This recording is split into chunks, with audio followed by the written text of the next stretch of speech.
За гişүн та бол олон бас жилийн төсвийг батлалцаж явсан гишүүн хүн. Энэ удаагийн төсөв юугаар онцлог байгаа юм. За бид бол өмнө ярьжсэн те. За нийгмийн шин чанартай ч гэдэг юм хит одоо нөгөө нэг хөөцөлдөж гүйж явдаг гишүүн бол нэг тойрогтой нэг хідэн дөрөв таталцдаг юм жишээ байсан бол энэ удаад бас томоохон төсөлүүд ороод ирлээ.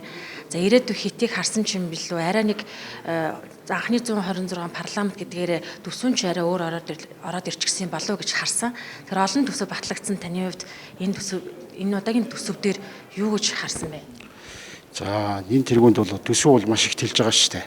Тэгээ сүүлийн хэдэн жил бараг 5 их найдаар ингээд тэлчлээ.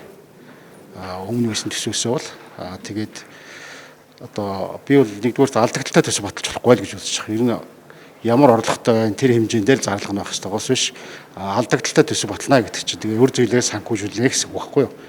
Тэгээ Монгол улсын өрөл улмал нэмэгдэнэ гэсэн үг. Тэгээ энийг бол одоо болох хэрэгтэй. Тийм учраас төсвийг бол алдагдлаг батлах гэсэн дээр байгаа юм гişүү гэж ойлгох хэрэгтэй. Тэр одоо орж иж байгаа тэр мега төслүүд ч гэдэг юм. Мега төсөл энтрийг бол одоо тусдаа яриа. Тийм. Гэхдээ баахан мега төслүүд эхлүүлдэг. Азийн Африкийн ийм орнууд байна л да. Түүхийн өндөр үедээ бол баахан мега төсөл эхлүүлээд энийг бүгдийг дуусахгүй үлдээгээд ингээд дампуурдаг. Ийм орны араас явж болохгүй. Тийм магадлал бол машин дөр байна шүү дээ. За. Одоо төсөвтэй хэлдэг нэг энэ тойргийн 5 тэрбумын асуудал яригадаад ишдэг шүнэ. Энэ бол төсөвт тийм байхгүй ажлын хэсгэл гарсан санал гэж харж байгаа. Тэгэхээр энэ яг энэ дэр та юу дэмжиж гин үү? Гэхдээ улсын төсөвтэй тэр тусдаг хууль журмынхаа дагуу тусаал явна шүү дээ. Тэгээ тэрнээс тэрний 5 тэрбум, энэний 5 тэрбум гэсэн юм байдгүй бах. Зүгээр энэ хоёр талын бие бинийгээ л одоо яарсан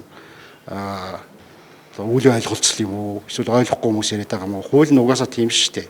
Тэрнээс тойрогоор мөнгө чирээ явдаг юм гэж байхгүй.